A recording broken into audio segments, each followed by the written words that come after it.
बच्चों आज हम यहाँ पे ना will be discussing about the next topic that is called what ever capacitor. आज हम यहाँ पे कैपेसिटर के बारे में डिस्कस करेंगे and capacitor is a very very important topic from entrance point of view as well as from CBC point of view, and this is actually your NCERT chapter 2. Although chapter 2 तो हमारा potential से ही start हो गया था जब when we have started with potential और potential energy तभी आपका chapter 2 begin हो गया था, but still जैसे हम कैपेसिटर खत्म करेंगे आपका जो NCERT chapter 2 होगा वो भी पूरा completely cover हो जाएगा, right? So it is going to take around 3 to 4 classes to cover the entire concept of capacitor, right? तो देखो यहाँ पे हम बात करने जा रहे हैं बेटा, आज यहाँ पे will be talking about capacitor, और इस कैपेसिटर को हम ना कंडेंसर भी कहते हैं। We also say it a condenser. तो इधर you can say it capacitor और you can say it condenser. Condenser is a very common word, सुना भी होगा आपने शायद। इन जनरल जो इलेक्ट्रीशियन होता है वो इस वर्ड को यूज करता है, राइट? अगर हम किसी भी इलेक्ट्रीशियन की बात कर लें, घर पे कभी फैन वैन खराब हो जाए तो इन जनरल आपने सुना होगा कि जो आपका इलेक्ट्रीशियन होता है वो कहता है भाई ऐसे कंडेंसर खराब हो गया। So condenser and capacitor is the same thing. तो चाहे उसको कैपेसिटर बोल लो चाहे उसको कंडेंसर बोल लो, तो there is hardly a difference between both the words. तो दोनों दो शब्द हैं वो दोनों शब्द सेम है, राइट? तो सबसे पहले हम यहाँ पे कैपेसिटर की बात करेंगे, अंडरस्टैंड करेंगे कि हमें कैपेसिटर की रिक्वायरमेंट क्यों पड़ी या कैपेसिटर होता क्या है, ठीक है? इसका पर्पस क्या था, इसको क्यों बनाया गया, ध्यान से सुनो। अगर बच्चे हम बात कर लें and if I ask you to, कौन बोल रहा है बेटे? अभी स्टार्ट हुआ, अभी स्टार्ट हुआ। देखो, अगर बेटा हम कैपेसिटर की बात कर लें तो कैपेसिटर की रिक्वायरमेंट हमें क्यों पड़ी, हम इस चीज पे आ रहे हैं। तो देखो, रिक्वायरमेंट इसलिए पड़ी कैपेसिटर की हमें क्योंकि we can not handle a point charge. अगर आपको एक पॉइंट चार्ज दिया जाए और कहा जाए बेटा इसको इस पोजीशन पे रख दो, तो वो पॉइंट चार्ज उस पोजीशन पे कभी फिक्स नहीं रहेगा। You can not fix a point charge at a certain location, right? तो किसी भी चार्ज को फिक्स करने के लिए या उसको एक जगह पे उसको पोजीशन करने के लिए you need to have a conductor. आपको कंडक्टर की जरूरत पड़ती है। जैसे हम शेल के ऊपर चार्ज को आसानी से डिस्ट्रीब्यूट कर सकते हैं, we can hold the charge over the surface of shell, we can hold the charge inside the non conducting sphere या कंडक्टिंग स्फीयर, कुछ भी ले लो। तो basically we need to have a conducting surface to hold the charge. यानी मान लो अगर एक प्लेट यहां पे ले लिया, तो इस प्लेट पे हम यहाँ पे पॉजिटिव चार्ज को होल्ड करवा सकते हैं, पॉइंट चार्ज को आप होल्ड नहीं करवा सकते, राइट? तो जो कंडक्टिंग डिवाइस है that is basically used to for the storage of electric charge. अगर आप चार्ज को स्टोर करना चाहते हो तो कंडक्टिंग इक्विपमेंट्स को हम यूज करते हैं उस पर चार्ज को स्टोर करने के लिए in form of electric potential energy और you can say in form of electric charge, right? But होता क्या है ना कि जब आप एक कंडक्टर लेते हो, ध्यान से सुनना, जब आप एक कंडक्टर लेते हो तो उस कंडक्टर की जो चार्ज स्टोरेज कैपेसिटी होती है ना वो बहुत कम होती है। जिस मीडियम इस प्लेट को आप रखोगे ना, ये आसपास वाले यहाँ पे डाइलेक्ट्रिक मीडियम को, जैसे मान लो कोई भी मीडियम होगा, इट में बी एयर, इट में बी वैक्यूम, कुछ भी हो सकता है, तो ये आसपास वाले मीडियम को क्या करता है, आयोनाइज कर देता है।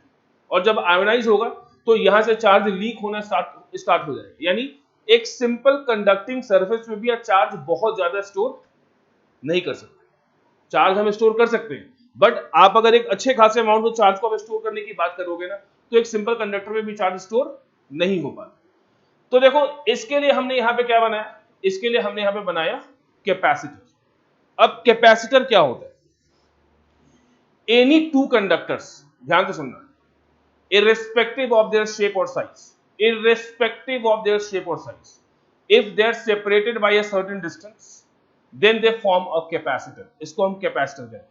दुनिया का कोई भी ज्योमेट्रिकल शेप का आप दो कंडक्टर लेके आओ, ठीक है? मान लो भाई यहाँ पे कंडक्टर ए हो गया, यहाँ पे कंडक्टर बी हो गया, right? And they are placed at a certain separation, let's say separation यहाँ पे भाई इनके बीच में डी है। तो ये जो दो कंडक्टर है ना, दे फॉर्म अ कैपेसिटर, इसको हम कैपेसिटर कहते हैं। ठीक है ना, इनका शेप साइज कैसा भी हो, किसी भी शेप का हो, फर्क नहीं पड़ता। The only parameter is what, इनका कंडक्टर होना जरूरी है, and they should be separated by a finite distance. तो यहाँ पे अगर इसके रेस्पेक्ट में हम बात करें तो इसकी चार्ज स्टोरेज कैपेसिटी क्या होगी, ज्यादा होगी। कैसे ज्यादा होगी इस चीज को हम यहाँ पे देखते हैं, ध्यान देना। मान लो कि बेटा यहां पे आपके पास एक कंडक्टिंग प्लेट है, और इस कंडक्टिंग प्लेट को ध्यान से सुनना, बहुत मजेदार चीज है, बहुत मजेदार कॉन्सेप्ट है, और एकदम कॉन्सेप्चुअल क्लैरिटी एकदम हाई लेवल पे आपकी होनी चाहिए। तो this is the high tension source I am using, right. This is the ST source. जो हाई टेंशन सोर्स होता है ना, इससे चार्ज सप्लाई, इसका काम ही होता है चार्ज को सप्लाई करना, राइट। तो यहां पे ये जो हाई टेंशन सोर्स है, ये यहां पे इसके ऊपर चार्ज को सप्लाई करेगा। ध्यान देना, ये कंडक्टर था, इसने यहां पे चार्ज को सप्लाई किया। अब जैसा कि मैंने आपको बताया कि एक इंडिपेंडेंट कंडक्टर जो है वो अपने अंदर चार्ज स्टोर कर सकता है, बट बहुत ज्यादा चार्ज को स्टोर नहीं कर पाएगा। उसके पीछे रीजन क्या होगा? रीजन ये है कि जब बच्चों आप उस पर प्लस चार्ज देना स्टार्ट करोगे ना, तो धीरे धीरे इसके पोटेंशियल की वैल्यू बढ़ती जाएगी। आप चार्ज देते जाओगे, इसका पोटेंशियल इंक्रीज होता जाएगा। तो इन अ वे एक टाइम ऐसा आएगा इसकी पोटेंशियल इतनी ज्यादा हो जाएगी कि ये आसपास वाले एयर को आयोनाइज करेगा और चार्ज यहां से लीक होना शुरू हो जाएगा। तो टू स्टॉप दिस लीकेज, कि ताकि ये लीकेज यहां पे ना हो और चार्ज यहां पे हम अच्छा खासा स्टोर कर सकें, व्हाट वी डू, हम यहां पे ना एक और प्लेट लेके आते हैं। जैसा कि मैंने आपको बताया कि capacitor is the combination of two conductors. तो जब भी आप दो कंडक्टर को लेकर के आओगे, पास में रखोगे, तो वो क्या बन जाएगा? कैपेसिटर बन जाएगा। और कैपेसिटर बनाने का पर्पस क्या था? क्योंकि आप चार्ज ठीक ठाक अमाउंट में एक सरफेस के ऊपर स्टोर करना चाहते हैं। कैपेसिटर पढ़ने या कैपेसिटर को बनाने का सिर्फ एक ही पर्पस था, क्योंकि आप कंडक्टर के ऊपर चार्ज को स्टोर करना चाहते हो। सिंगल प्लेट चार्ज को बहुत ज्यादा स्टोर नहीं कर पाता, अकेले चार्ज को आप वैसे किसी पोजीशन पे फिक्स नहीं कर सकते। तो you need to have a conductor जिसके ऊपर चार्ज ठीक ठाक स्टोर हो। तो उसके लिए एक कंडक्टर से काम नहीं चलता, उसके लिए आपको दो कंडक्टर चाहिए होते हैं। तो यहां पे फिलहाल ये आपका एक कंडक्टर था, आप दूसरे कंडक्टर को बच्चों यहां पे लेके आ गए हो। अब यहां पे क्या होगा, ध्यान से सुनना भाई। इस कंडक्टर के आते ही इस पे प्लस चार्ज था, तो क्या यहां पे इंडक्शन होगा? आप बोलोगे सर बिल्कुल होगा, बिल्कुल होगा। यहां पे भी क्या होगा आपका? ये इंडक्शन होगा, है ना, इंडक्शन होगा। अब इंडक्शन होने से यहां पे क्या हुआ, ध्यान से सुनना। इंडक्शन होने पे यहां पे क्या हुआ, मान लो पहले ये जो ये प्लस प्लस चार्ज था, जस्ट फॉर एग्जांपल मान लो कि इसके वजह से यहां पे 40 वोल्ट का वोल्टेज आ गया। वोल्टेज बहुत ज्यादा भी आ सकता है, I am just taking on example कि मान लो सिर्फ इस प्लस चार्ज की वजह से 40 वोल्ट आया। अब इस प्लेट के आने से क्योंकि माइनस चार्ज यहाँ पे नियरर, तो लेट्स से इसके वजह से यहाँ पे जो पोटेंशियल होगा, इस माइनस की वजह से यहाँ पे पोटेंशियल होगा वो -10 वोल्ट होगा, और इस प्लस की वजह से जो यहाँ पे पोटेंशियल होगा वो +5 वोल्ट होगा। तो रिजल्टिंग वोल्टेज क्या हो जाएगा बेटा? 35 वोल्ट। यानी इस प्लेट के आने से, मेरी बात को ध्यान से सुनना, इस प्लेट के आने से यहां पे आपने इस प्लेट के पोटेंशियल को कम कर दिया। The value of electric potential for this surface has been reduced. अब अगर पोटेंशियल की वैल्यू रिड्यूस हो गई है, तो इसके ऊपर आप और चार्ज को स्टोर कर सकते हो विदाउट लीकेज। क्योंकि जब 40 वोल्ट था तो यहां पे लीकेज स्टार्ट हो गई थी, लेकिन इसके आने से अब इसका पोटेंशियल क्या हो गया? इसका पोटेंशियल 35 वोल्ट हो गया, राइट। तो 35 वोल्ट होने की वजह से आप यहां पे और चार्ज को स्टोर कर लोगे। देखो आपको एक नॉर्मल एक्टिविटी समझाता हूं। मान लो फॉर एग्जांपल रिधेश है, और रिधेश सपोज सेंटर पे आना शुरू होता है क्लास के लिए। एक दिन में इसको 4 घंटे के लिए पकड़ लेता हूं, बेटा मैं को 4 घंटे पढ़ाऊंगा, 4 घंटे पढ़ा देता हूं मैं। पढ़ाने के बाद रिधेश को भूख लगती है, कहता है रिधेश की सर कुछ खाना है मुझे। मैं कहा ठीक है भाई खिलाता हूँ, कोई बात नहीं, तो पार्टी देता हूँ आज, कोई दिक्कत नहीं। मैं कहा क्या खाएगा बेटा? तो रिधेश कहता है जी नीचे फंगरी हट है, फंगरी हट वाले का ना सर आप मुझे एक काम करो, पास्ता खिला दो। मैं कहा भाई पास्ता खा लिया, कोई दिक्कत नहीं है। तो मैं कितना खाएगा बेटा? रिदेश खुश हो कहता सर 2 प्लेट खाऊंगा, 2 प्लेट में पेट फुल हो जाएगा। मैं कहा कोई बात नहीं बेटा 2 प्लेट खा ले तू। ठीक है ना। तो हृदय को मैं 2 प्लेट खिलाता हूँ, 2 प्लेट खिलाने के बाद हृदय कहता है सर बस अब नहीं खाऊंगा। मैं कहता नहीं बेटा 1 प्लेट और खाना प्लीज। जबरदस्ती करता हूँ तो हृदय कहता है सर चलो कोई बात नहीं, हिम्मत करके खा लेता हूँ, तो तीसरा प्लेट भी खा लेता है। अब मैं हृदय को बोलता हूँ नहीं बेटा 1 और प्लेट खाना पड़ेगा तेरे को। हृदय कहता है सर नहीं खाऊंगा। मैं इसका हाथ को पकड़ता हूँ और जबरदस्ती मुंह में डालना शुरू करता हूँ, बेटा खा। फिर हृदय कहता है नहीं सर नहीं सर, अब नहीं, बिल्कुल नहीं खाऊंगा। 5वां प्लेट भी मंगाता हूँ, फिर कहता हूँ हृदय बेटा तेरे को खाना पड़ेगा, जैसे मर्जी खा, जैसे मर्जी खा। तो अल्टीमेटली क्या होगा, जब इतना ज्यादा खाना मैं हृदय के अंदर ठूंसते जाऊंगा तो कहीं तो हृदय फटेगा। फटेगा मतलब लीकेज होगी। लीकेज चाहे वो ऊपर से हो चाहे कहीं और से हो, वो तुम समझो, ठीक है ना। तो वहां पे भाई लीकेज तो होगी ना। तो वही चीज यहां पे होता है कि भाई जब आप एक प्लेट को लेके आओगे और एक प्लेट पे दबा के चार्ज देना शुरू करोगे, तो ये भी एक इंडिविजुअल हृदय जैसा था जिसकी एक सर्टेन कैपेसिटी थी, ये भी एक सर्टेन पोटेंशियल तक ही भाई यहाँ पे चार्ज को स्टोर कर पाएगा, इसकी अपनी एक कैपेसिटी थी। तो आप भैया चार्ज ठूंसते गए तो अल्टीमेटली यहां से चार्ज का क्या होगा, लीकेज स्टार्ट हो जाएगा। यानी इसकी चार्ज होल्डिंग की एक मैक्सिमम कैपेसिटी है, उसके बियॉन्ड ये चार्ज को स्टोर नहीं कर सकता। लेकिन आपके अंदर भी एक जिद थी कि नहीं यार इसके ऊपर मुझे ज्यादा चार्ज स्टोर करवाना है, तो उसके लिए आप एक और प्लेट यहां पे लेके आ गए थे। इस प्लेट के लेके आने से क्या हुआ कि इसकी जो चार्ज स्टोरेज कैपेसिटी थी वो पहले से इंक्रीज हो गई। उसका रीजन क्या था इंक्रीज होने का, कि पहले मान लो मैंने एज्यूम किया था कि इसका पोटेंशियल मान लो +40 वोल्ट था, तो इस वाले प्लेट की वजह से क्या होगा भाई, ये माइनस आया था, दोबारा समझा रहा हूं ध्यान से सुनो, और यहां पे ये प्लस था। तो इस माइनस वाले की वजह से जो इसके ऊपर पोटेंशियल आएगा, क्योंकि हर कंडक्टर का इंपैक्ट हर कंडक्टर पे होता है, ये आप ऑलरेडी पोटेंशियल पढ़ चुके हो, तो इसके वजह से यहां पे इसके कुछ पोटेंशियल की वैल्यू आएगी, बट वो वैल्यू क्या होगी, नेगेटिव। और क्योंकि इस प्लस के कंपैरिजन में ये माइनस वाला इसके नजदीक है, तो भाई मैंने कहा कि मान लो इसका इंपैक्ट यहां पे आया -10 वोल्ट, एंड सिंस प्लस वाला लिटिल फार्दर है तो इसका इंपैक्ट क्या आएगा, +5 वोल्ट। तो नेट पोटेंशियल यहां पे जो 40 वोल्ट पे लीकेज हो गया था, यानी हृदय के पेट में थोड़ा और स्पेस बनाया किसी भी मेथड से, और स्पेस बनाने के बाद हमने इसके ऊपर और चार्ज को स्टोर कर दिया। यानी इसके बाद हमने एक प्लेट के आने से भाई यहां पे इसकी चार्ज स्टोरेज कैपेसिटी थोड़ी सी बढ़ गई। लॉजिक क्लियर है, कोई परेशानी, कोई कंफ्यूजन? चले आगे चले बच्चों। वीडियो लैग हो रहा है क्या, वीडियो व्यू बहुत ज्यादा लैग हो रहा है क्या? एक सेकंड रुको, एक सेकंड।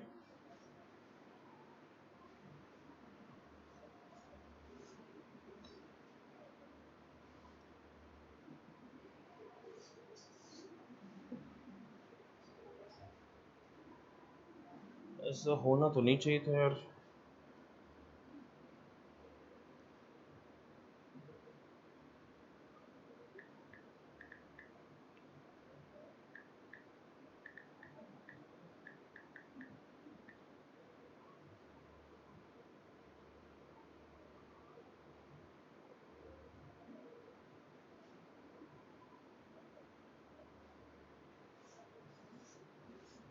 अब ठीक है बेटा,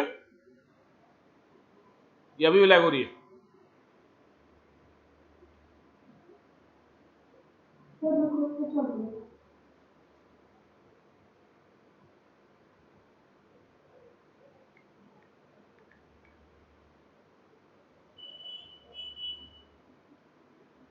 स्पीड तो सही आ रही है यार, स्पीड तो 60 Mbps है। चलो, although I am recording this lecture, अगर कहीं पे कोई प्रॉब्लम हो तो रिकॉर्डिंग दोबारा देख लेना। Any how sir upload speed कितनी है? अपलोड स्पीड सर वही वही फर्क करेगी ना, क्योंकि आप लोग कितने ज्यादा अपलोड करेंगे।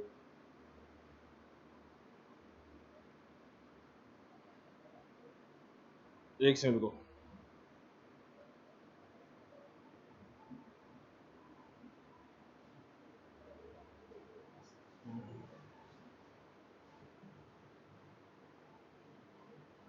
अपलोड स्पीड कम आ रही है बहुत। अभी हो रहा है। अपलोड 3 आ रही है। चलो ये नहीं, थोड़ा सा कॉपरेट करो, देखो अगर मैनेज कर सकते हो तो, अदरवाइज एल्स रिकॉर्डिंग तो बाद में डाल ही दूंगा मैं, रिकॉर्डिंग सबके पास आ जाएगी। तो देखो ना, बेसिकली आपको ये चीज यहाँ पे समझ में आ गया कि एक कंडक्टर के आने से इसके पोटेंशियल को हम यहाँ पे रिड्यूस कर सकते हैं, और पोटेंशियल अगर रिड्यूस होगा तो इसके ऊपर हम और चार्ज को स्टोर कर सकते हैं, राइट। अब देखो ना, यहाँ पे अगर मान लो कि लेट्स से ये आपका यहाँ पे फिर से वही एसटी सोर्स से कनेक्टेड था, राइट,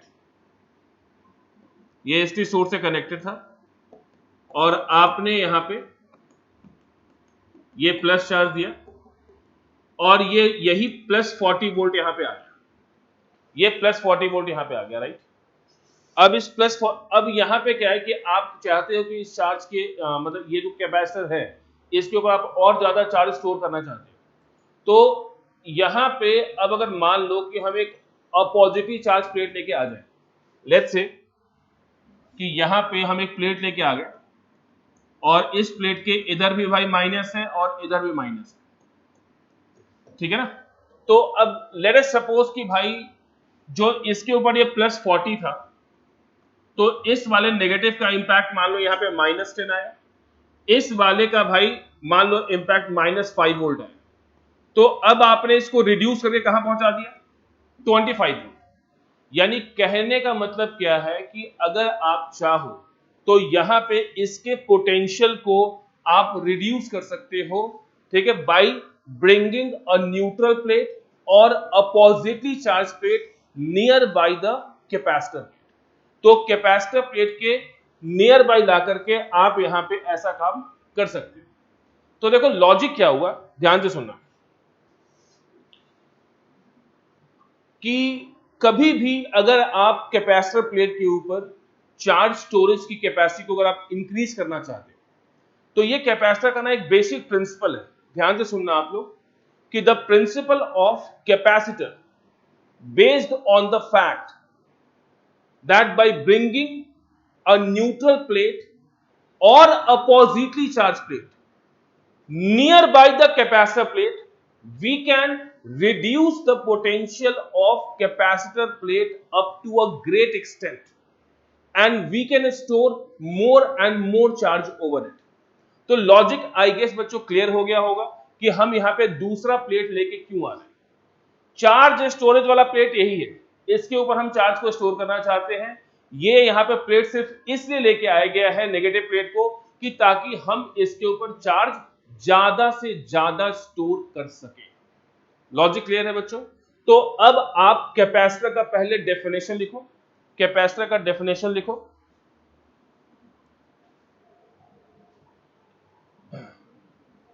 देखिए, capacitor is a two terminal device.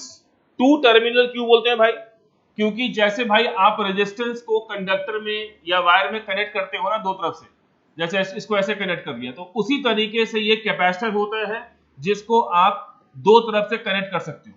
तो it's a two terminal device which can store electric charge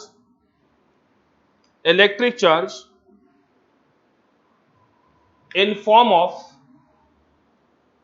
electric potential energy, in form of electric potential energy। तो आई होप इतनी सी बात आपको बिल्कुल अच्छे तरीके से समझ में आ गई होगी कि हमें कैपेसिटर बनाने की जरूरत क्यों पड़ी, क्योंकि हम चार्ज को कंडक्टर के ऊपर स्टोर करना चाहते थे। क्योंकि ऐसे आप किसी भी पॉइंट चार्ज को एयर में कहीं पे भी आप रोकना चाहोगे, भैया रुकेगा नहीं, वो अपने आप वहां से मूव कर जाएगा। तो ultimately you want to store the charge over a conductor, right. तो उसके लिए पहले हमने एक सिंगल कंडक्टर लिया, बट सिंगल कंडक्टर लेने से हमारा कॉन्सेप्ट फेल इसलिए हो गया कि हमने चार्ज तो स्टोर किया, बट चार्ज बहुत ज्यादा अमाउंट में स्टोर नहीं हो पाया। तो जब बहुत ज्यादा अमाउंट में नहीं हो पाया तो हमने क्या किया, हम एक और कंडक्टर लेकर के आ गए और फिर चेक किया, तो क्या देखा हमने कि एक दूसरे कंडक्टर के लाने से पहले वाले कंडक्टर का पोटेंशियल कम हो गया, यानी इसके ऊपर अब हम चार्ज और ज्यादा दे सकते हैं और ज्यादा चार्ज स्टोर कर सकते हैं। So that is the basic logic.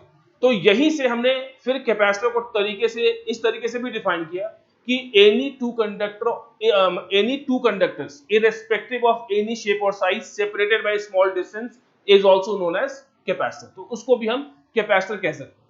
Logic clear है?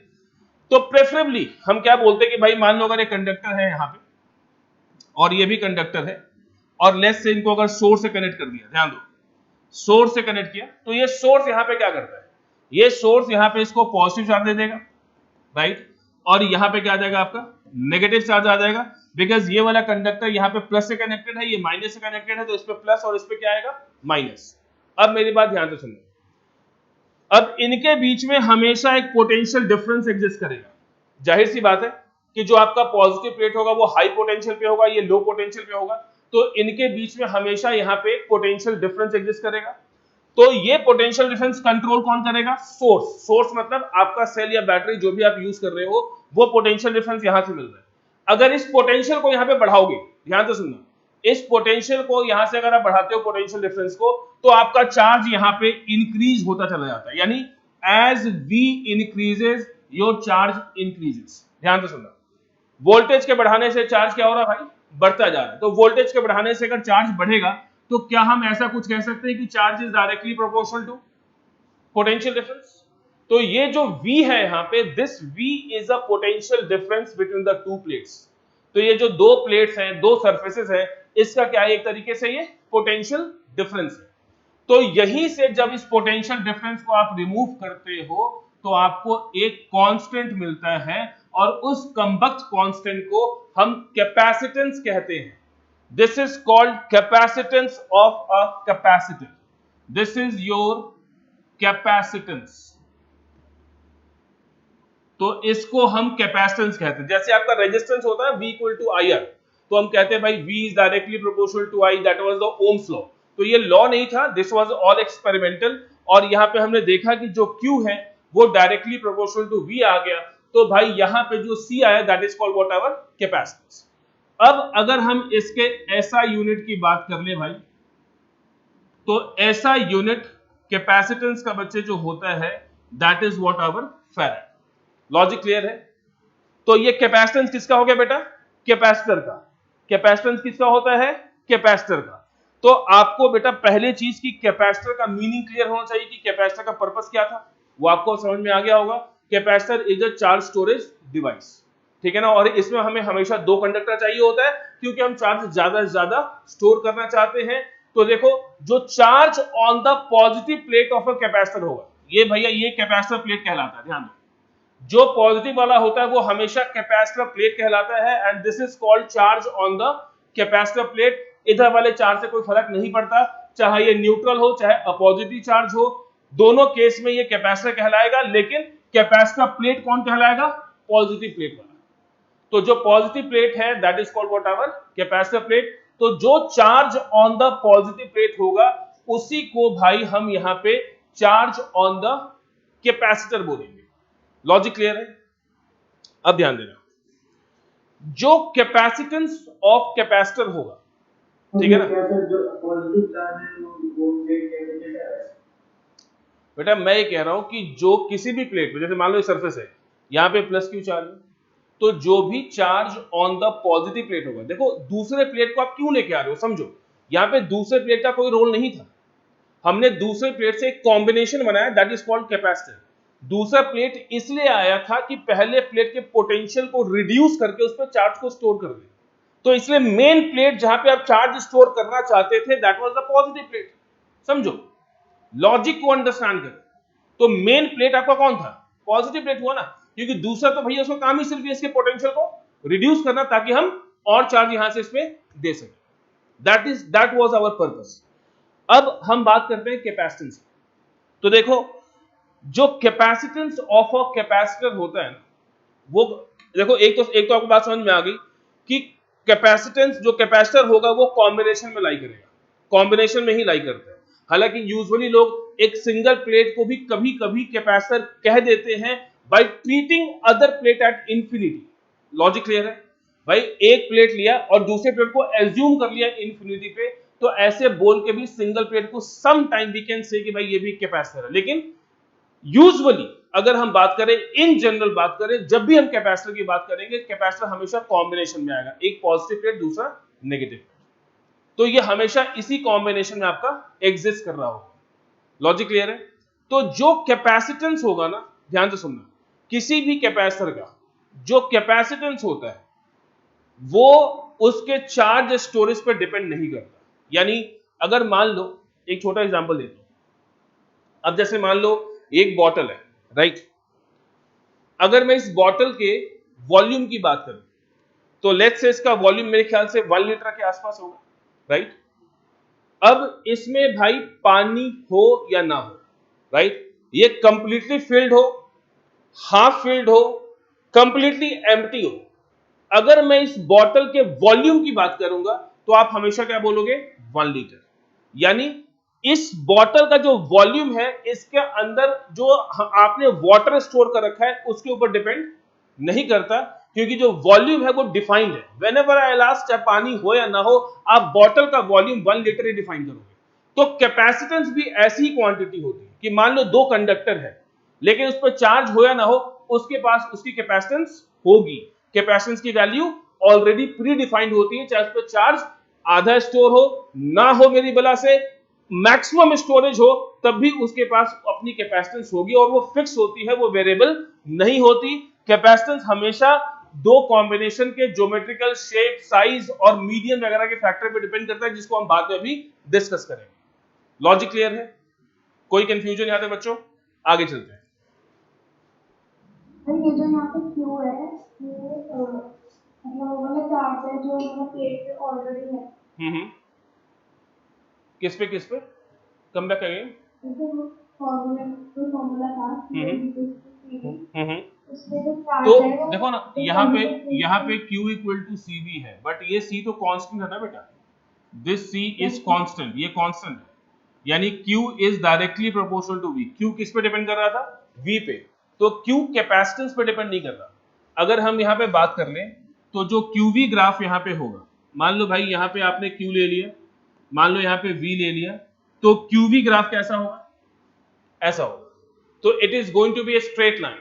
और अगर हम यहाँ पे ध्यान देना, मान लो अगर ये एंगल थीटा है, let's say this angle is theta, तो भाई इस लाइन का जो स्लोप होगा, let's say this is AB, तो स्लोप ऑफ लाइन AB आप किससे डिफाइन करोगे?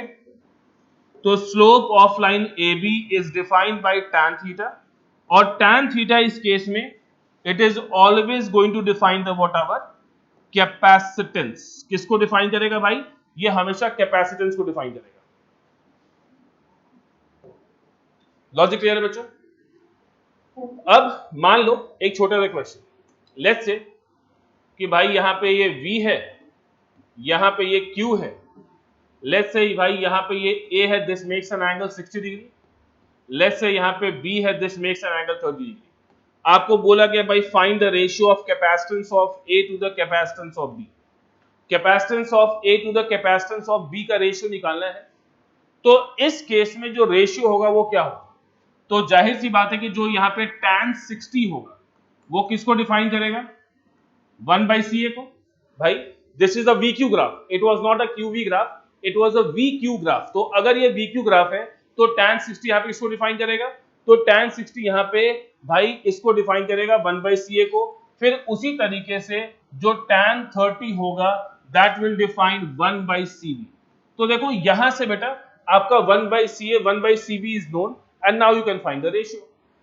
तो इस टाइप के भी बेसिक क्वेश्चन कभी कभी पूछ लिए जाते हैं, लिख लो।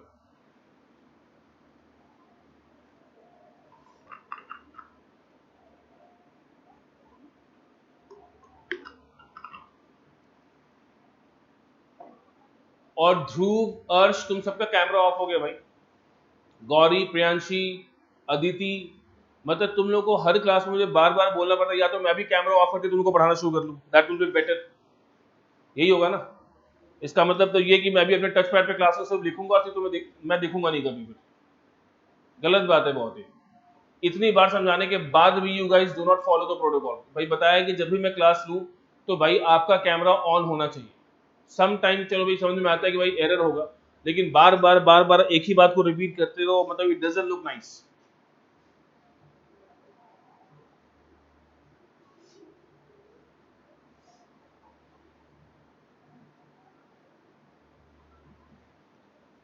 क्लियर है बेटा? आगे चले हम, चलो आगे चलते हैं।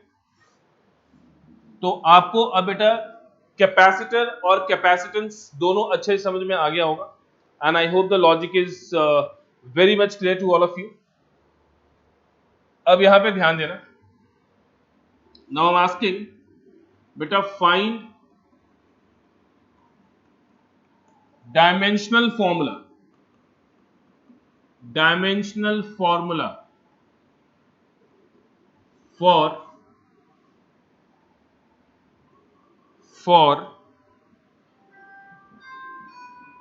कैपेसिटेंस। इसका बेटा डायमेंशन खुद से निकालना कितना होगा?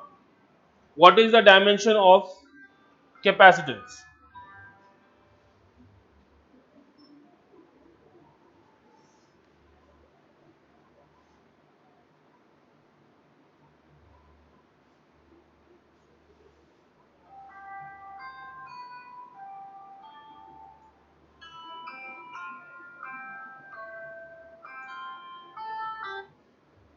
या हो this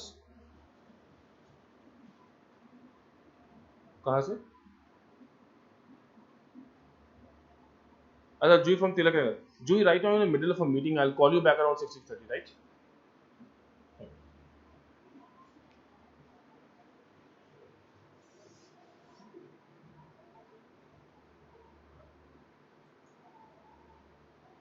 So what all you need to do, you have to find the dimension for capacitance. Q equal to CV है, और आपको बच्चों यहाँ पे कैपेसिटेंस निकालना है। बहुत आसान क्वेश्चन है और बहुत आसानी से आप निकाल सकते हो।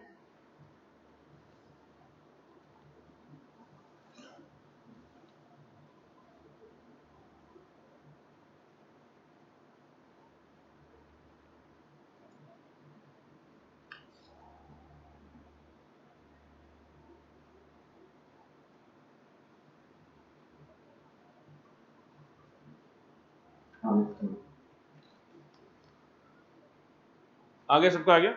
देखो, जिनका नहीं हुआ ध्यान दो भाई। Q इक्वल टू क्या होता है बच्चों? C इंटू वी, यही होता है ना। Q को हम C इंटू वी लिखते हैं। अच्छा, V को अगर आप चाहो तो W बाई क्यू लिख सकते हो, राइट? तो एक तरीके से भाई ये क्यू स्क्वायर बाई क्या हो गया? W। This is what our C, ये लिखेंगे ना।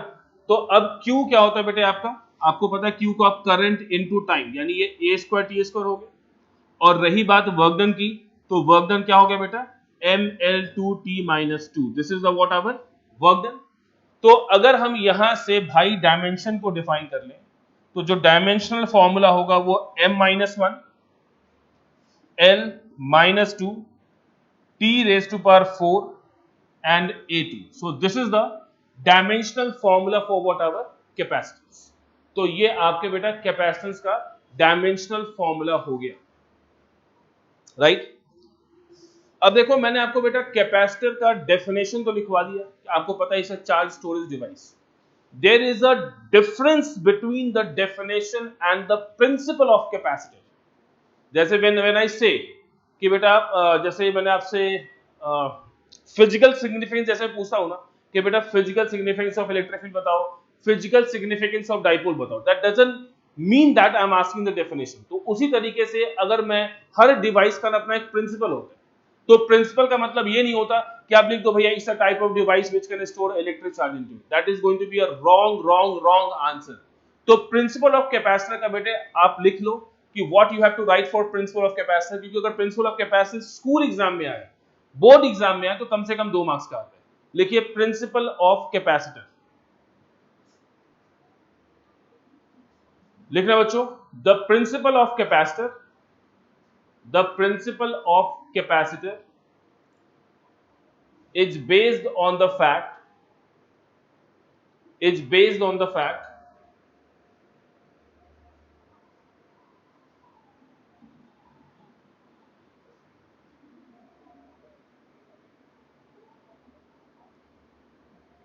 is based on the fact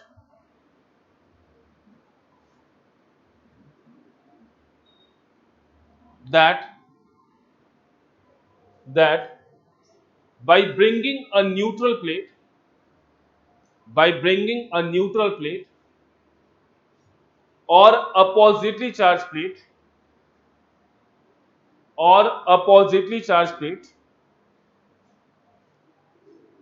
nearby the capacitor plate,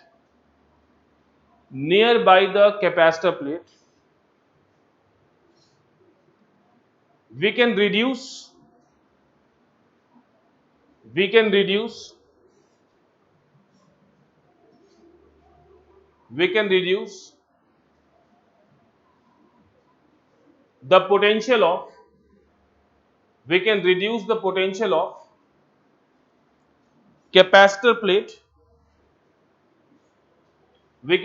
the potential of capacitor plate up to a great extent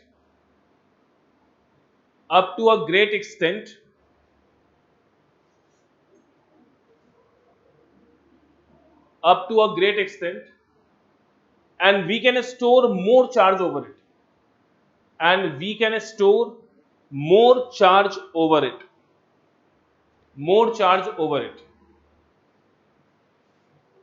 तो जब भी बच्चों आपसे प्रिंसिपल ऑफ कैपेसिटर पूछा जाएगा तो this is what you are suppose to write. तो जब भी प्रिंसिपल ऑफ कैपेसिटर की बात करेंगे तो this is the definition that you need to give. अब बच्चों एक क्वेश्चन लिख लो, छोटा सा क्वेश्चन। बेटा the principle of capacitor is based on the fact that by placing a neutral और a positively charge plate near by the capacitor plate we can reduce the potential of capacitor plate up to a great extent and we can store more charge over it।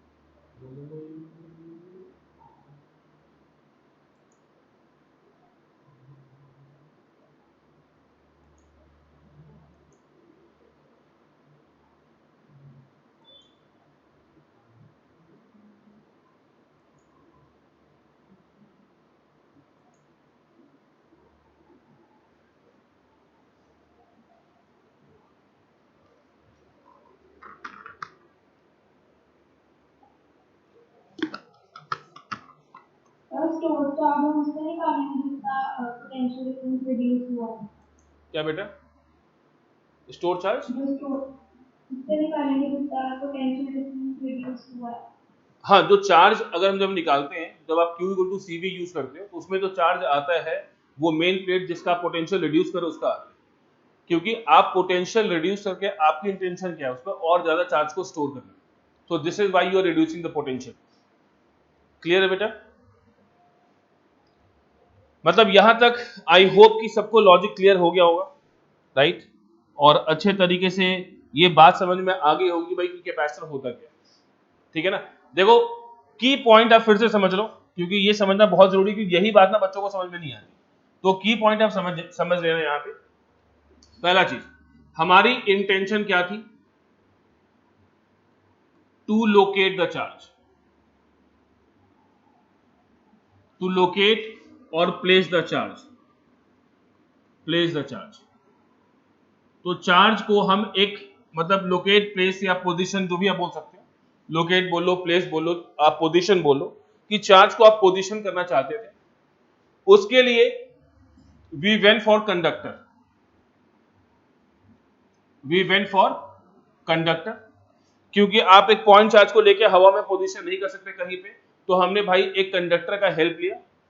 और हमने क्या किया कि जब conductor में देखा तो भाई कंडक्टर जो है वो इलेक्ट्रिक चार्ज को भाई स्टोर कर सकता है, मतलब चार्ज को स्टोर करने के लिए we need to have a conductor, तो वो इलेक्ट्रिक चार्ज या इलेक्ट्रिक पोटेंशियल एनर्जी को अपने अंदर स्टोर कर सकता है। बट कैपेसिटी बहुत ज्यादा नहीं होती, मतलब इसको स्टोरेज कैपेसिटी अगर हम बात कर लें तो एक सिंगल इंडिपेंडेंट कंडक्टर की मतलब की कैपेसिटी बहुत ज्यादा नहीं होती। तो उसके लिए we need to have a device, यानी two conductors irrespective of their geometrical configuration. ये की पॉइंट्स है जिनको ध्यान में रखना है।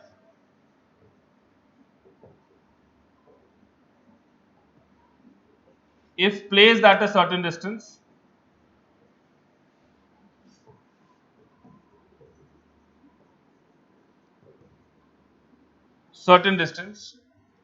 तो ये क्या करता है भाई, ये चार्ज स्टोरेज कैपेसिटी को बढ़ा देता है। That is the basic logic, ये चार्ज स्टोरेज कैपेसिटी को बढ़ा देता है। तो इससे चार्ज स्टोरेज कैपेसिटी इंक्रीजेस, है ना। तो इसी कॉम्बिनेशन को हमने एक नाम दे दिया, और वो नाम क्या था बेटा, कैपेसिटर। उसको हमने कैपेसिटर बोल दिया। तो कैपेसिटर कोई रॉकेट साइंस नहीं है। मुद्दा क्या था, मुद्दा एक छोटा सा था कि भाई हम चार्ज जानते हैं, बट चार्ज को हमें स्टोर करना था, चार्ज को कहीं प्लेस करना था। तो उसके लिए हमने एक सिंगल कंडक्टर पर ट्राई किया, तो देखा भैया इसकी औकात ज्यादा नहीं है, इसको ज्यादा खिलाने से, समझ गए ना निदेश, ज्यादा खिलाने से क्या होता है आपको पता ही होगा। तो कहने का मतलब क्या है कि फिर हमें उस केस में हमें दो कंडक्टर की रिक्वायरमेंट पड़ी। तो इन दो कंडक्टर के कॉम्बिनेशन को हमने क्या बोल दिया, कैपेसिटर बोल दिया। तो कैपेसिटर का डेफिनेशन क्लियर है, पर्पस क्लियर है, प्रिंसिपल क्लियर है, एसआई यूनिट क्लियर है, डायमेंशन, इतनी बातें हमने भाई यहां तक डिस्कस कर ली। अब एक बहुत छोटा सा, बहुत आसान सा क्वेश्चन दे रहा हूं, ध्यान से सुनना। बहुत सिंपल क्वेश्चन। अगर आपसे पूछा जाए कि अगर मान लो एक कैपेसिटर है जिसकी कैपेसिटेंस 1 माइक्रोफैरेड है, ध्यान से सुनना, एक कैपेसिटर है जिसकी कैपेसिटेंस 1 माइक्रोफैरेड है, what charge is required to raise its potential to 100 volt। Potential difference को भैया अगर 100 वोल्ट तक पहुंचाना है तो आपको बताओ कि भाई चार्ज की रिक्वायरमेंट कितनी पड़ेगी। जो कैपेसिटेंस है 1 माइक्रोफैरेड है। याद रखिएगा कि जो फैरेड कैपेसिटेंस का यूनिट होता है, वो कैपेसिटेंस को मेजर करने के लिए बहुत बड़ा यूनिट है। यही रीजन है कि जब भी आप किसी की कैपेसिटेंस को डिफाइन करोगे, आप देखना आपका आंसर माइक्रोफैरेड, पिकोफैरेड, नैनोफैरेड में आएगा, कभी भी 1 फैरेड नहीं आएगा। 1 फैरेड इज अ ह्यूज, उसके लिए बहुत बड़ा कैपेसिटर आपको बनाना पड़ेगा। बाद में आपको कंपेयर करके दिखाऊंगा, राइट। तो फिलहाल जो क्वेश्चन था वो बहुत बेसिक सा था, जिसपे आप सीधा Q इक्वल टू CV अगर आप यूज करो तो यहां से you can get the answer. भाई चार्ज हमें निकालना था, पोटेंशियल भाई यहां पे 100 वोल्ट गिवन था, कैपेसिटेंस 1 माइक्रोफैरेड नोन है, सीधा मल्टीप्लाई करोगे you will get the answer. तो सीधा यहां से आप स्ट्रेट आंसर यहां से निकाल सकते हो। एक सेकंड, क्लियर है बच्चों? अब ध्यान से सुनना। अब हम बात करेंगे भाई यहां पे types of capacitor, types of capacitor. वो है तो उसको पहले हमें खुला में कन्वर्ट करना होगा। किसको बेटा? तो कैपेसिटेंस आप लोगों को फैरेड में, हाँ नहीं, फैरेड नहीं, फैरेड FARAD, फैरेड। कैपेसिटेंस का यूनिट फैरेड होता है, और farad is the SI unit of capacitance. तो अगर आप पोटेंशियल वोल्ट से मल्टीप्लाई करोगे तो आंसर सीधा आपको कूलम में ही मिलेगा। तो you will get the answer in terms of coulomb. ध्यान देना। अब देखो, वैसे तो हम अगर कैपेसिटर के टाइप को डिफाइन करें तो कैपेसिटर तो खैर n नंबर ऑफ टाइप का हो सकता है, क्योंकि मैंने क्या डिफाइन किया था, कोई भी दो कंडक्टर किसी भी शेप और साइज का भाई आप कैपेसिटर मतलब कैपेसिटर बना सकते हो। बट होता क्या है ना कि जनरली हम जो कैपेसिटर हैं वो रेगुलर फिगर्स का ही बनाते हैं। तो हम यहाँ पे भाई पहले रेगुलर फिगर्स के बारे में ही डिस्कस करेंगे कि how to obtain the capacitance for the regular figures. तो यहाँ पे जो आपको पढ़ना है, ध्यान देना, सबसे पहले हम यहां पे पढ़ेंगे भाई स्फेरिकल कैपेसिटर, और ये स्फेरिकल कैपेसिटर भाई दैट टू आइसोलेटेड वन। कैसा होगा भाई ये? Isolated one, right. फिर हम पढ़ेंगे बेटा यहां पे parallel plate capacitor, parallel plate capacitor, right. फिर हम पढ़ेंगे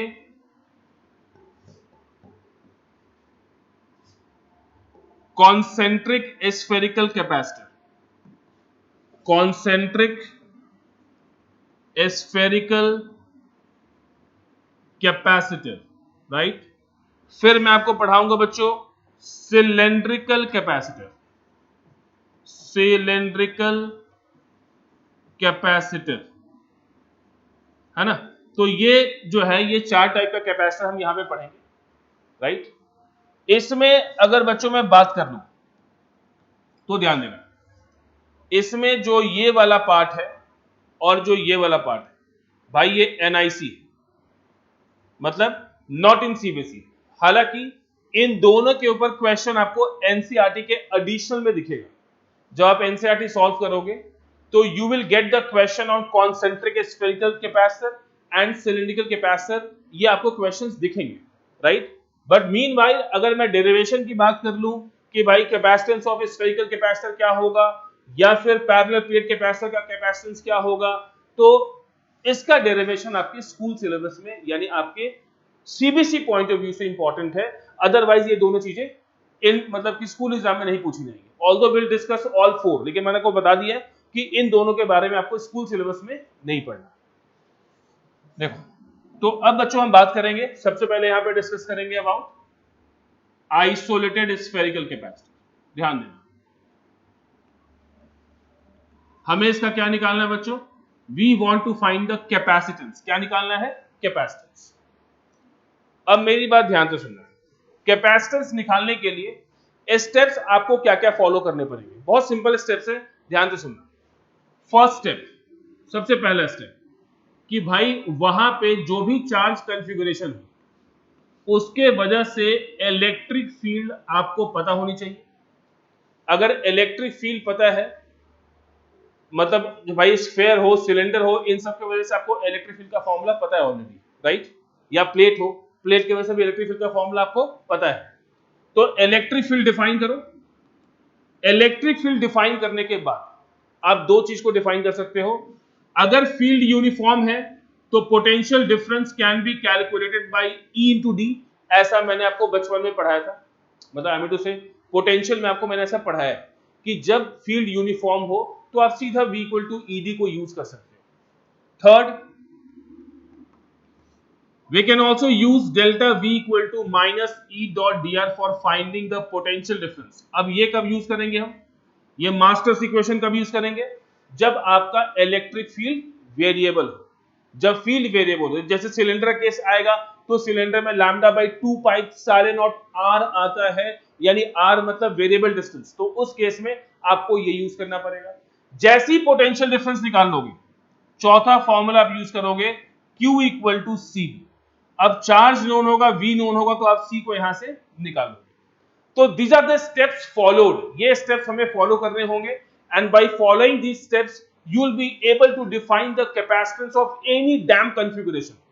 मतलब हमें तो सिर्फ 4 ही पढ़ना है ना, दुनिया के किसी भी कॉन्फ़िगरेशन का आप कैपेसिटेंस यहां से निकाल पाओगे। किसी भी शेप का मतलब कि कैपेसिटेंस निकालना हो तो प्रोसेस यही है कि जो भी शेप स्ट्रक्चर गिवन है उसका इलेक्ट्रिक फील्ड डिफाइन करो, इलेक्ट्रिक फील्ड के बाद भाई पोटेंशियल डिफरेंस डिफाइन करो डिपेंडिंग अपॉन कि इलेक्ट्रिक फील्ड का नेचर वहां पे कैसा है। अगर ये डिफाइन हो गया तो बच्चों Q इक्वल टू सी भी अप्लाई करना है और यहां से कैपेसिटेंस की वैल्यू को निकाल लेना है। खुद देख लो मतलब कितना आसान है, बहुत आसान है। देखो अब यहां पे बात करते हैं स्फेरिकल कैपेसिटर, आइसोलेटेड मतलब एक सिंगल सरफेस वाला कैपेसिटर है। वही बात treating other surface at infinity, treating other surface at infinity. बच्चों ध्यान से सुनना, आपको पता है बच्चे कि इसका रेडियस यहां पे क्या होगा, कैपिटल आर, ठीक है ना। आपको यह भी पता है कि अगर मान लो एक सरफेस यहां पे है और इसका दूसरा सरफेस जो दूसरा कॉन्सेंट्रिक होगा उसको मैंने इन्फिनिटी पे ले लिया, तो भाई अगर वो इन्फिनिटी पे है और आपको दोनों सरफेस का पोटेंशियल डिफरेंस निकालना है, तो आपको पता है ना कि potential difference always depends upon the what, charge of inner surface. आपको बता रखा मैंने कि भाई ये इनर सरफेस के चार्ज पे डिपेंड करता है, पोटेंशियल डिफरेंस कभी भी बाहर वाले पे डिपेंड नहीं करता। तो मेरी बला से इन्फिनिटी पे जो मर्जी चार्ज हो, दूसरा सरफेस मैंने कहां लिया, इन्फिनिटी पे लिया, इसमें जो मर्जी चार्ज हो हमें उस बात से कोई फर्क नहीं पड़ता, भाई ये वाला अकेले डिफाइन कर लेगा उस चीज को। तो देखो अगर हम यहां पे पोटेंशियल डिफरेंस को डिफाइन करें तो इसके खुद के सरफेस पे Q by 4 pi epsilon naught R, और इसके वजह से जो बाहर जो इंफिनिटी पे होगा वो Q by 4 pi epsilon not into infinite. तो भाई यही आपका पोटेंशियल डिफरेंस होगा। जब पोटेंशियल डिफरेंस हम लिखेंगे, क्योंकि आउटर चार्ज पे तो डिपेंड करता नहीं है, तो भाई इनर के वजह से ले लिया यहाँ पे, ठीक है ना, और ये यहाँ पे माइनस साइन होगा, सॉरी। तो भाई यहाँ पे सीधा आंसर क्या हो गया, Q by 4 pi epsilon naught R। अब देखो बच्चों, यहाँ पे इलेक्ट्रिक फील्ड मैंने क्यों डिफाइन नहीं किया, क्योंकि इस शेप की वजह से पोटेंशियल हमें ऑलरेडी पता है, we already know the value of potential, then why to introduce electric field. आप चाहो तो भाई इलेक्ट्रिक फील्ड यहाँ पे K2 बाई R स्क्वायर लिखो, फिर ये वाला यूज करो, उससे पोटेंशियल का डेरिवेशन होएगा, और फिर इसके बाद करो। लेकिन क्योंकि शेल के वजह से हमें पोटेंशियल का फॉर्मूला ऑलरेडी पता होता है, इसलिए सीधा यूज कर लिया। करने के लिए आप यहाँ पे भाई इलेक्ट्रिक फील्ड स्मॉलर डिस्टेंस लो, इलेक्ट्रिक फील्ड को KQ बाई R स्क्वायर लो, इसको इंटीग्रेट करो, फिर वहां से पोटेंशियल डिफरेंस क्या आएगा, वही आएगा Q by 4 pi epsilon not capital R। लेकिन हमें ऑलरेडी फॉर्मूला पता था, इससे हमने डायरेक्ट यूज किया। नाउ यू नो दिस की जो Q होता है वो C इंटू डेल्टा V होता है, this is what we write. अब भाई यहां पे आप क्या करोगे, तो यहां पे आप ये करोगे, इसकी वैल्यू को उठा के डाल दोगे, और एक कम वक्त Q गया, चार चार्ज कैंसिल हो गया, देख लो। तो भाई C यहां से क्या आ जाएगा, C is 4 pi epsilon naught R। यानी अगर हम बात कर ले भाई, अगर हम बात कर ले यहां पे, तो what we can write here, तो भाई देखो, अगर आप यहां पे देखो तो जो कैपेसिटेंस आया, क्या ये चार्ज इंडिपेंडेंट है, क्या ये चार्ज इंडिपेंडेंट है या नहीं है, क्या इसका चार्ज से इसका कोई रिलेशन है, आप खुद देखो, C equal to 4 pi epsilon naught R। तो आपको मैंने क्या बोला था कि दुनिया के किसी भी कैपेसिटर का जब आप कैपेसिटेंस निकालोगे, वो उसके ज्योमेट्रिकल शेप पे डिपेंड करेगा, वो उसके मीडियम पे डिपेंड करेगा, लेकिन वो कभी भी चार्ज डिपेंडेंट नहीं हो।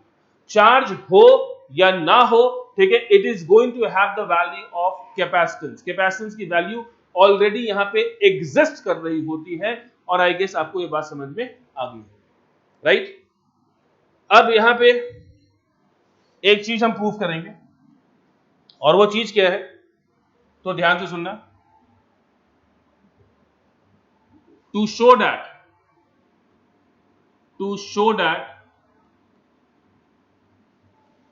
Farad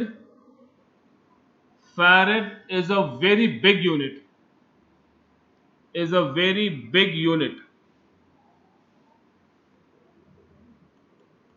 to measure the value of capacitance,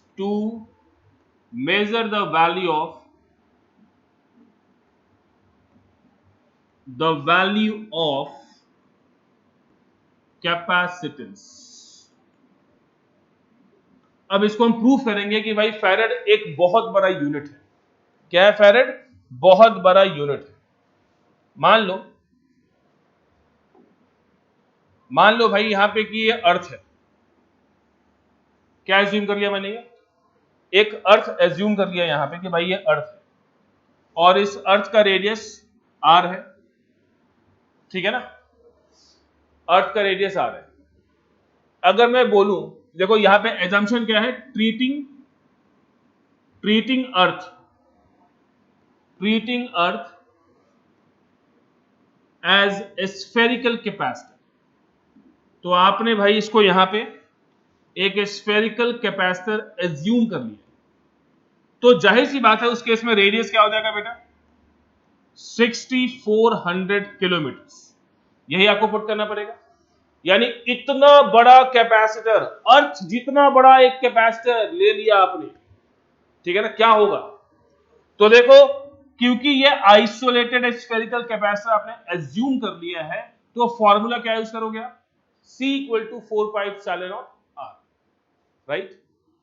तो अगर बच्चों हम यहां पे बात कर लें और ये सारी वैल्यूज अगर हम पुट कर लें, तो सॉल्व करने के बाद आपका आंसर आता है 711 माइक्रोफैरड।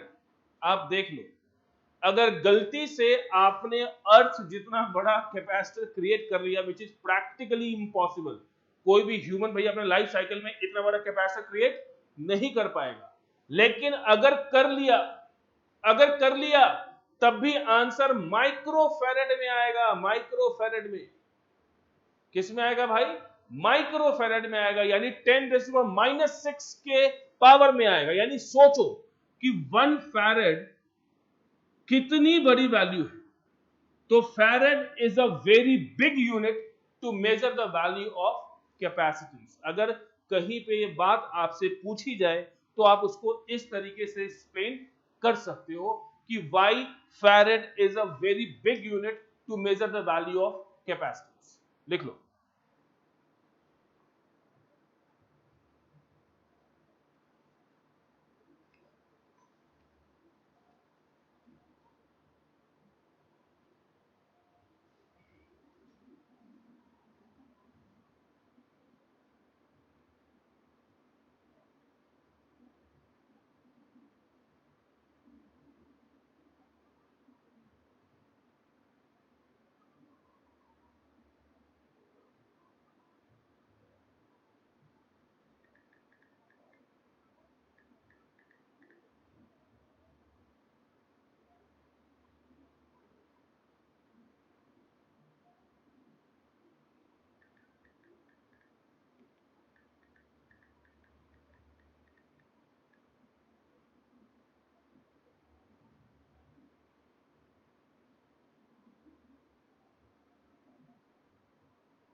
चले आगे चले। देखो अब बेटा हम बात करेंगे यहां पे पैरेलल प्लेट कैपेसिटी के बारे में। This is the parallel plate capacity and I want you to derive the relation for capacitance for this, right? मान लो भाई यहां पे आपके पास दो प्लेट हैं और इस पे चार्ज दिया आपने प्लस क्यू, इस पे चार्ज दिया माइनस क्यू। सेपरेशन भैया यहाँ पे आपका डी है। This is the separation and we are considering अभी right now what we are considering कि अभी जो दो प्लेट है उसके बीच में जो भाई सेपरेशन है वो अभी यहाँ पे एयर और वैक्यूम है। सो एयर और वैक्यूम इज देयर। तो can you define the capacitance of this capacitor plate by your own? 2 minute का टाइम दो, देखो सोच के, सोचो क्या आप खुद से निकाल पाओगे जो कॉन्सेप्ट मैंने आपको सिखाया है अभी तक?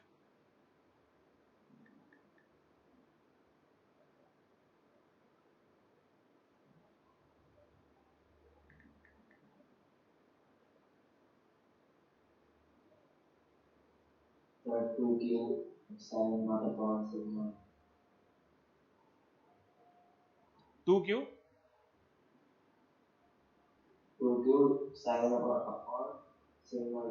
ना ना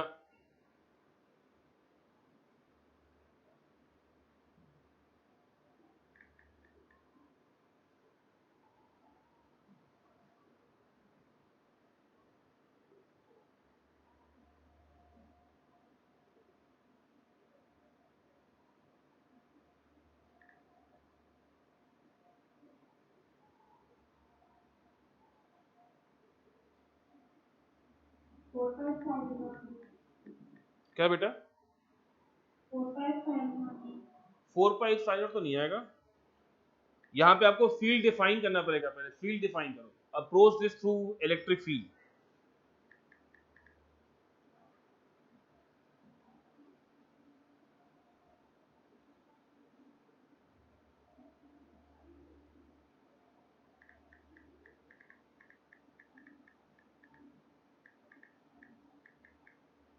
epsilon naught Q by sigma D.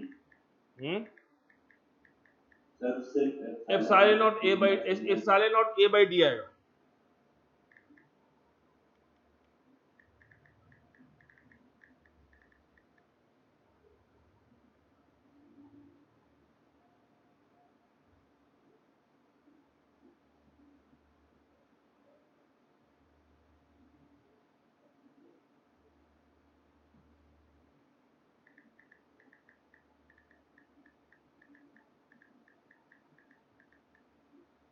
Sir A क्या है? ए बेटा area of the plate, A stands for area of the plate, capital A ले लो। निकालने के लिए आप यहाँ पे प्लेट एरिया ए लेते हो। सर वही आ रहा है अगर आप सिग्मा की वैल्यू पुट कर दें। सर अगर आप दो वैल्यू हाँ सिग्मा पुट कर दो, हाँ आ जाएगा, सेम आंसर आ जाएगा, सिग्मा पुट कर दो, सेम आंसर आ जाएगा।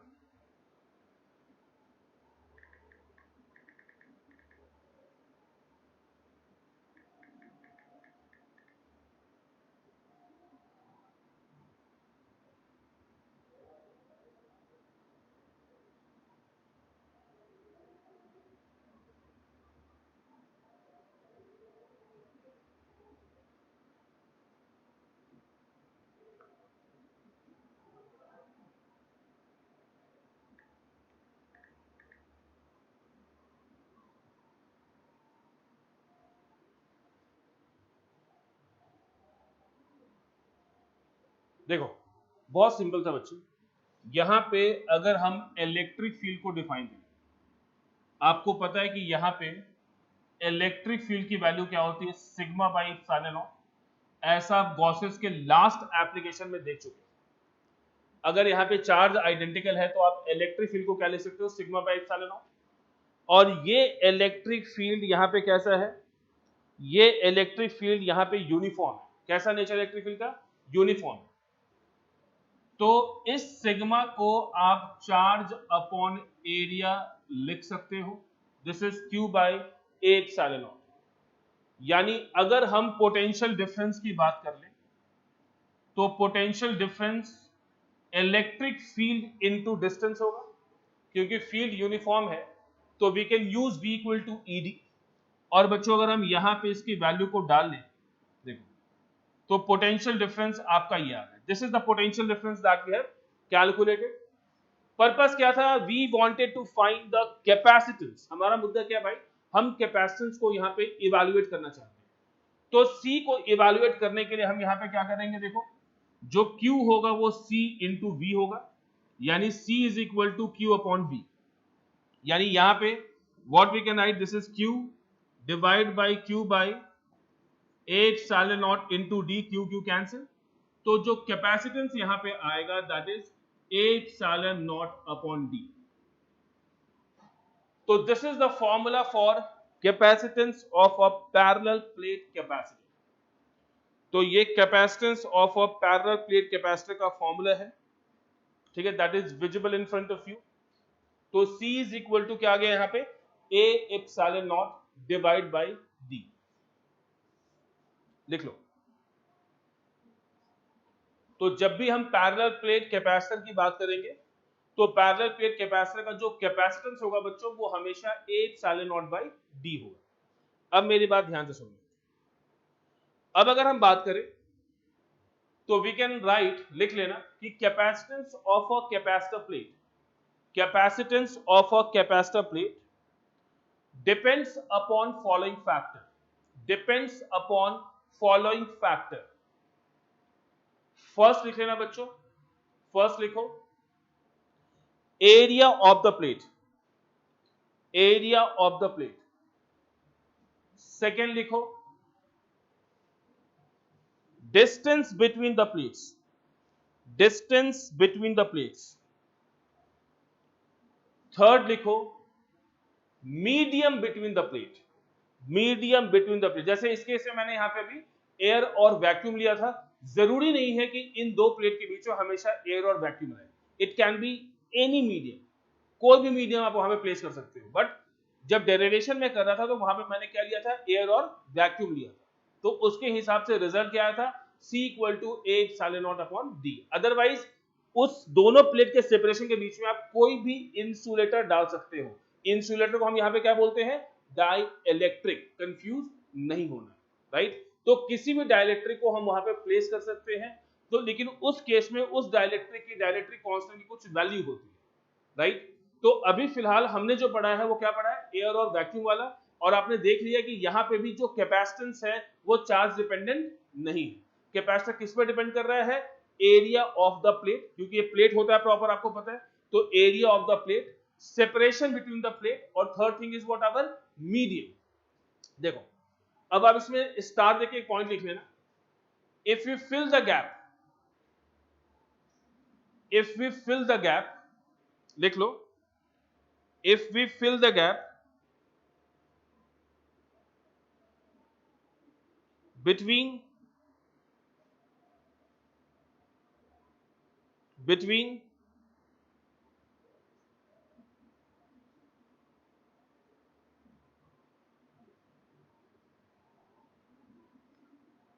between the capacitor plate, between the capacitor plate completely with the dielectric, completely with the dielectric, having dielectric constant K, having dielectric constant K, then capacitance of new capacitor can be defined by Ka epsilon naught by D। ठीक है जी? Completely with क्या? हाँ जी, completely with completely with the dielectric, dielectric having dielectric constant K, having dielectric constant K। तो उस case में जो आपका कैपेसिटेंस होगा वो बन जाएगा Ka epsilon naught by D। यानी अगर हम बात करें, मान लो हमारा पुराना कैपेसिटेंस एयर वाला A epsilon naught by D था, तो अब बच्चों यहां पे क्या हो गया कि जो C डैश होगा, this will become K into C. जो C डैश था वो क्या होगा बेटा? K इंटू सी हो गया। यानी अगर हम यहां पे बात कर ले तो भाई जो आपका कैपेसिटेंस है वो यहां पे K टाइम से इंक्रीज कर गया। जो आपका कैपेसिटेंस है वो K टाइम से यहां पे इंक्रीज कर गया। So capacitance of a capacitor increases by this particular factor. तो जब भी आप कैपेसिटर प्लेट के बीच में कोई डाइलेक्ट्रिक लेके आओगे तो उसके कैपेसिटेंस की वैल्यू हमेशा इंक्रीज कर जाएगी। सो this is how it increases. Logic clear है बच्चों? ठीक है ना? यानी एक कैपेसिटेंस की वैल्यू पैरेलल प्लेट कैपेसिटर में लीस्ट कब होगी? जब वो एयर और वैक्यूम होगा। और जैसे ही आप यहाँ पे कोई और मीडियम लेके आओगे तो it becomes K times of initial value. तो जितने, मान लो एक डाइलेक्ट्रिक लेके आया जिसका डाइलेक्ट्रिक कांस्टेंट 5 था, तो क्या हो जाएगा? 5 टाइम्स हो जाएगा। अगर 10 था तो 10 टाइम्स हो जाएगा, right? Now suppose if we have number of plates, मान लो भाई बहुत सारे प्लेट्स यहाँ पे ऐसे आ डॉट डॉट डॉट, मान लो यहाँ पे n नंबर ऑफ प्लेट्स है, there are n number of plates. अब अगर आप n नंबर ऑफ प्लेट भी यहाँ पे लेके आते हो तो they will also be called capacitor. ये भी कैपेसिटर कहलाएगा, ये भी कॉम्बिनेशन ऑफ कैपेसिटर कहलाएगा। तो ऐसे केस में कभी भी अगर n नंबर ऑफ प्लेट हो और अगर मान लो बच्चों इन प्लेट का एरिया आइडेंटिकल हो, ये सारे प्लेट आइडेंटिकल है and they are equally spaced, मान लो इनका सेपरेशन भी D D D D D हो, ठीक है? सेपरेशन भी आपका D D D D D हो, राइट? तो इस केस में अगर कभी आपको C equivalent net capacitance define करना हो तो n-1 epsilon not A by D से डिफाइन कर सकते हैं। n here is the number of plates, n यहां पे क्या है भाई? n is the number of plates, n यहां पे आपका नंबर ऑफ प्लेट्स है। तो अगर 3 प्लेट लोगे तो आंसर होगा 2 epsilon not A by D, 4 plate लोगे 3 epsilon not A by D। So this is how we can define. अगर भाई यहाँ पे 2 प्लेट हुआ तो epsilon not A by D। तो 2 प्लेट वाला कॉम्बिनेशन हमने पढ़ा जिसका आंसर क्या आया? 2 epsilon not A by D। लिख लो बच्चों।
क्लियर है बेटा?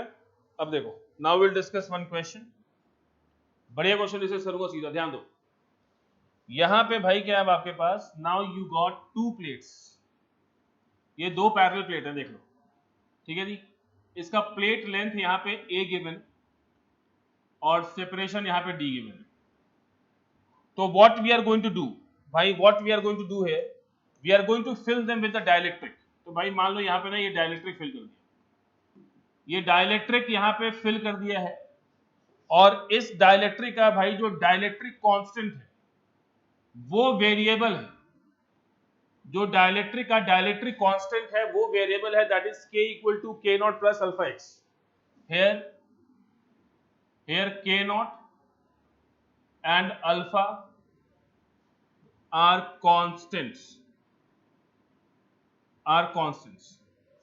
and considering this as the origin, और ये आपका मान लो x एक्सिस है, ये y है, तो यहां से जब आप इस डायरेक्शन में जा रहे हो तो आपका डाइलेक्ट्रिक कांस्टेंट जो है वो इंक्रीज होता जा रहा है, यानी वेरिएबल।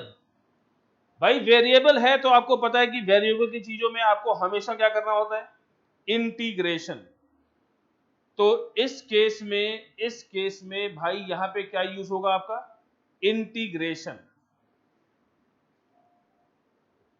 तो आपको यहां पे भाई क्या निकालना है, you have to find the capacitance of this capacitor.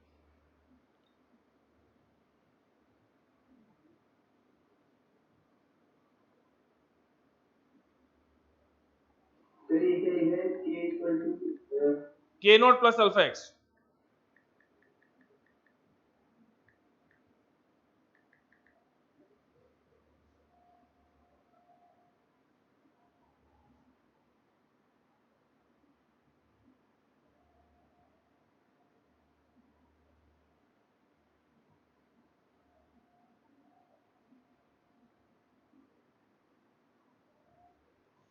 देखो, so in this case now what we do, ऐसे ऐसे अब आगे बढ़ोगे यहां पे तो k आपका बढ़ता जा रहा है, तो k जब बढ़ेगा तो यहां पे कैपेसिटेंस भी होगी, धीरे धीरे क्या होगी, चेंज करेगी, क्योंकि k आपका यहां पे क्या है, वेरिएबल है। तो इस केस में ना आपको यहां पे एक स्मॉल एलिमेंट कट करना पड़ेगा, और इस स्मॉल एलिमेंट का मान लो अगर थिकनेस यहां पे dx है और अगर ये x डिस्टेंस पे है, ध्यान देना बच्चों, तो इसका जो स्मॉल कैपेसिटेंस होगा, ध्यान देना, small capacitance that is dc। अगर हम dc की बात कर ले तो dc is k epsilon not area a dx divide by separation d, this is what we can write. ये जो छोटा सा ये लाल कलर का जो काटा है ना यहाँ पे स्ट्रिप, इस स्ट्रिप का हम यहाँ पे भाई कैपेसिटेंस डिफाइन कर रहे हैं। What we are defining out, we are defining out capacitance, so this is the small capacitance. Capacitance का फॉर्मूला क्या होगा, k epsilon not area divide by d। तो भाई यहाँ पे ये k डाल दिया, एरिया इस स्ट्रिप का, क्योंकि ये स्ट्रिप भाई पूरा अंदर तक कटा है, ध्यान रखिएगा, ये स्ट्रिप ऐसे नहीं पूरा अंदर तक कटा है, और ये जो प्लेट है ये स्क्वायर प्लेट है, तो अगर इसका साइड a है तो जो स्ट्रिप कटा है उसका भी लेंथ क्या होगा, a होगा, और a into dx will define the area. तो a इंटू dx यहाँ पे एरिया को डिफाइन करेगा। तो इस केस में आप यहाँ पे क्या करोगे, dc equal to epsilon not a by D into k को आप यहाँ पे लिखोगे k not plus alpha x into dx, और यहां पे इसका इंटीग्रेशन 0 से c और इसका इंटीग्रेशन 0 से लेकर के a तक। तो यहां पे इसको आप इंटीग्रेट करोगे, तो जैसे ही इसको आप इंटीग्रेट करोगे देखो रिजल्ट क्या आएगा आपके पास। तो dc का इंटीग्रेशन बच्चों आ जाएगा c, यहां देखो 0 to c, and this is epsilon not a by d, और फर्दर भाई यहां पे इसका इंटीग्रेशन k नॉट x आपका limit 0 to a plus alpha x square by 2 limit 0 to a। अब आप वैल्यू यहां पे पुट कर लो तो c आ जाएगा epsilon not a by D k not a plus alpha a square by 2। So this is how we can define the capacitance of a capacitor. तो इस तरीके से यहां पे इसका हम कैपेसिटेंस डिफाइन करेंगे। तो यहां पे जो चीजें थी ये थोड़ी सी वेरिएबल थी, आप देख सकते हो।